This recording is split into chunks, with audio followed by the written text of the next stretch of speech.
Joining us now, Bret Baier from Fox News. And let's start there, Bret Baier. Here we are, the 50th anniversary of the JFK assassination. And actually, from your perspective as an anchor of a nightly news show, let's talk about that and the impact that it had on how we watch the news, because that really was the first major event that people went to their television and watched live. How we cover the news. Yeah, I mean, listen, everybody can remember the iconic image of Walter Cronkite and that television broadcast. And I think, you know, that breaking news, covering these big events, led to a lot of the news coverage that you have today, and eventually, you know, 24/7 news. And you know, it wasn't that event per se, but gosh, all of the eyeballs that were on that moment. I mean, I think it's safe to say that before that time, radio was a very, very, important way that people got their news. But after that time, that was really sort of the first big event that television covered in a way, and I think it changed the way people watched their news and they got their news going, that day forward. Yeah, I agree. And today, actually, on the show, James Rosen has a big piece on the assassination, some documents, some new stuff. It's going to be, he's our historian-in-chief. He likes to root around in the attic of history. He does. He was just down in Gettysburg. I mean, this is quite a week for James, for as far as history goes. So it should be a good piece. And listen, the focus this week has been really interesting to see everyone looking back and kind of assessing Kennedy, assessing the assassination.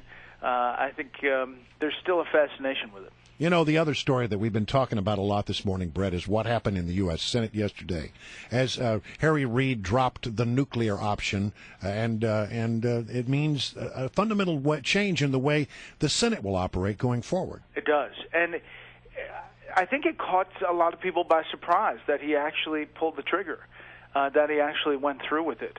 I know our Capitol Hill producers were saying, "Gosh, we don't think it's actually going to happen." And then it materialized, and I tell you, it does change, 225 years of precedent, and it really kind of throws down the gauntlet. If you were looking for something in a post-partisanship Washington, that's not it.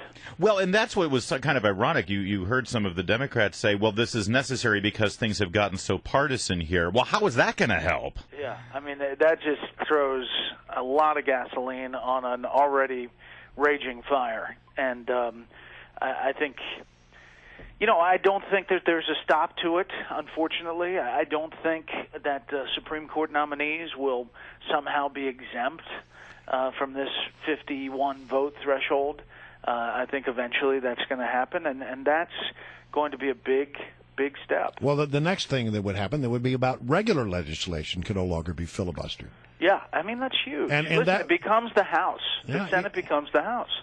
I don't think that many people have really truly appreciated just how monumental this change is. It's massive. I mean, if you listen to what George Will said last night on our panel, he couldn't have said it more in his words, a more grand way, how it changes the face of legislating. Yeah, and isn't it nice to have George Will's voice and intellect on that special report all-star panel these days? Yeah. As long as I have a thesaurus, I'm fine. Hey, Bret, real quick, listen, the big Hunger Games sequel, it opens today. It's getting great reviews all across the board. Is it on your schedule to watch this weekend? What? You going to run out? I didn't see the first one. Really? Yeah, I mean, I've got to go back. You can Netflix it now. Okay, you can watch the first one on Netflix, and then go catch the second one. I have a lot of things to catch up on. I understand.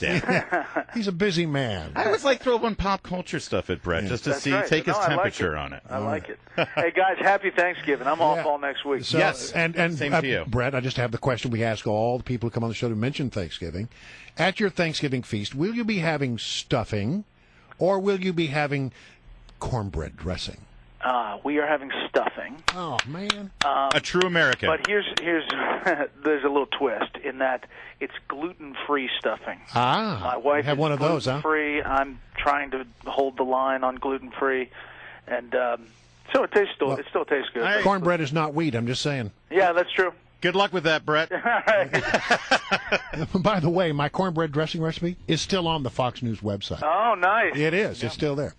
All right. Thanks, Bret. See you soon. Guys.